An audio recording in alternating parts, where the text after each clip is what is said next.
Shalom, peuple de Dieu.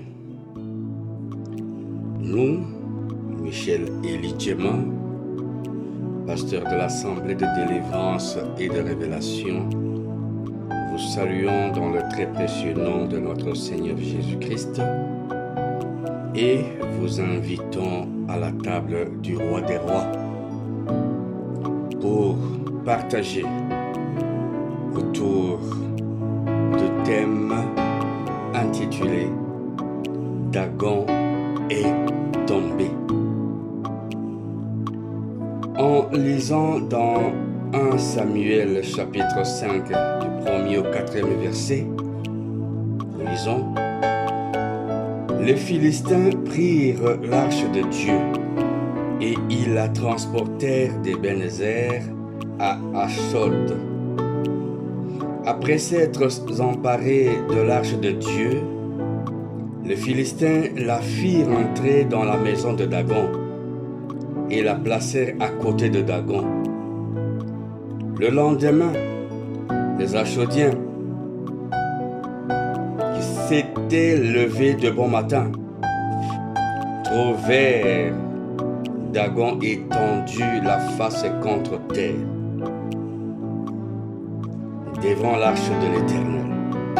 Ils y prirent Dagon et le remirent à sa place. Le lendemain encore, s'étant levés de bon matin, ils trouvèrent Dagon étendu la face contre terre devant l'arche de l'Éternel. La tête de Dagon et ses deux mains étaient abattues sur le seuil et il ne lui restait que le tronc. Dagon est une divinité principale des Philistins. Dagon devait être un dieu de la végétation. Dagon a été représenté par une statue mi-homme, mi-poisson. Pour le Philistin, Dagon signifiait un dieu de poissons. Les Philistins ne croyaient pas en un seul Dieu,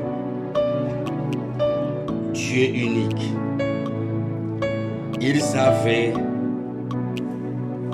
une multiplicité de dieux selon toute coutume païenne.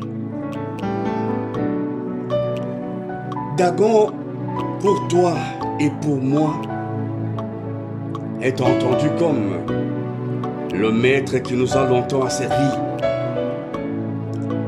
Dagon est entendu comme le geôlier, comme le dieu de la famille, comme le persécuteur, comme cette femme de nuit, cause de la pauvreté et du célibat, comme le provocateur des cycles infernaux.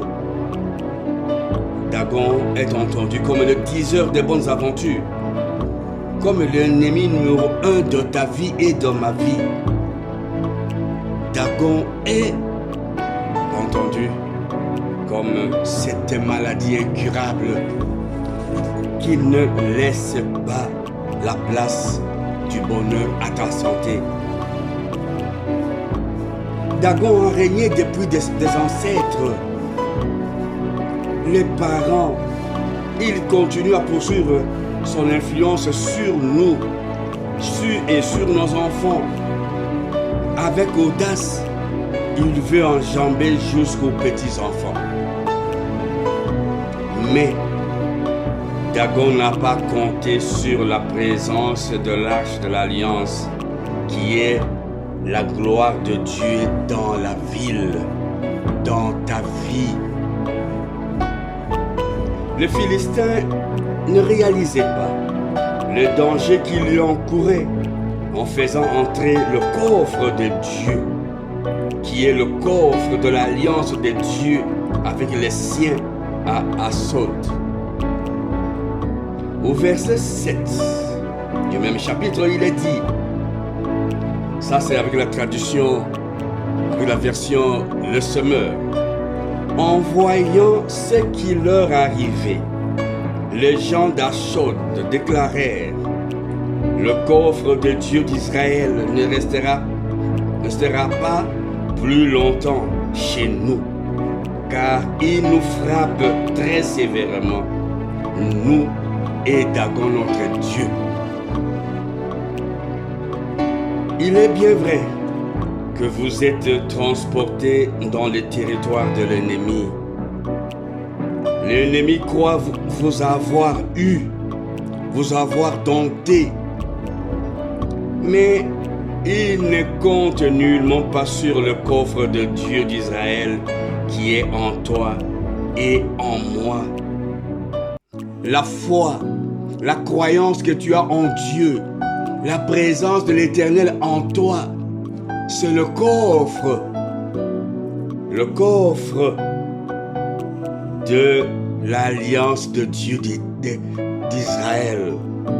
Ce coffre, cette présence en toi est néfaste pour tes ennemis, pour cette maladie. Ce coffre de l'alliance d'Israël qui est en toi est néfaste, est dangereux, est dévastateur pour ceux qui croient t'avoir dompté. Oui, ils t'ont amené dans leur prison. Oui, ils t'ont amené dans leur territoire. Mais avec cette présence-là, le résultat sera néfaste dans leur camp. Tes prières, tes sacrifices, tes privations vont se révéler fatales pour Dagon et ses adorateurs. Bien-aimés dans le Seigneur, Dieu dit: Dagon est tombé.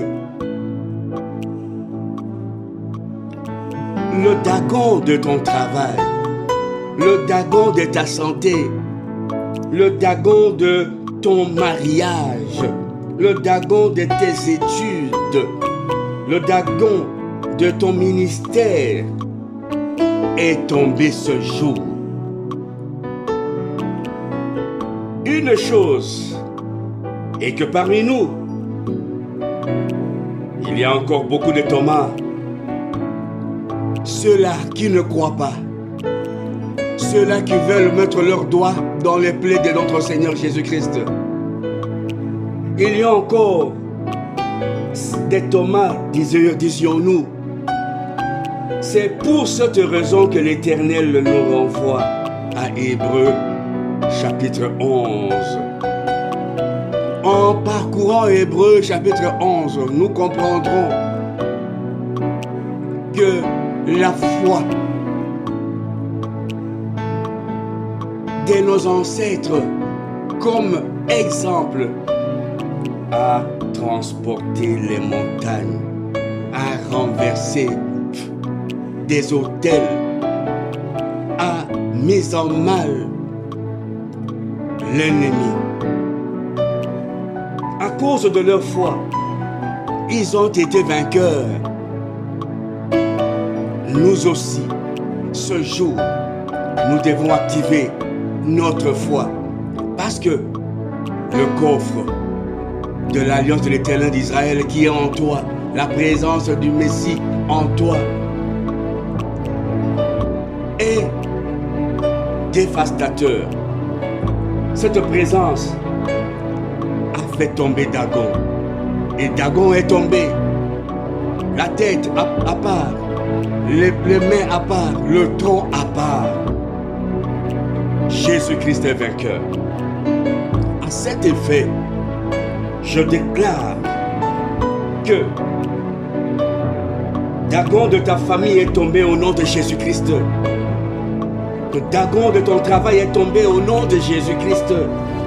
Que le Dagon de ton mariage, le Dagon de ta santé, le Dagon de ta prospérité, de ton élévation est tombé au nom puissant de Jésus-Christ de Nazareth. Sois dans la joie, bien-aimé. Crie haut et fort: Hosanna, Hosanna, Hosanna.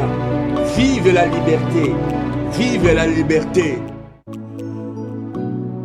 La bonne nouvelle est là. Maintenant, c'est un jour de gloire, c'est un jour de louange, parce que Dagon est tombé, tronc à part, main à part, tête à part.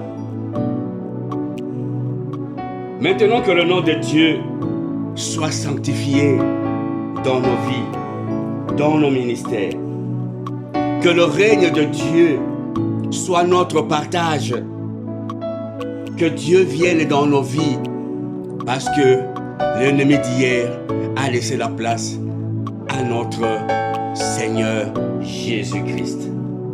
Maranatha, ouvrier de la 11e heure, Michel Élie Djema.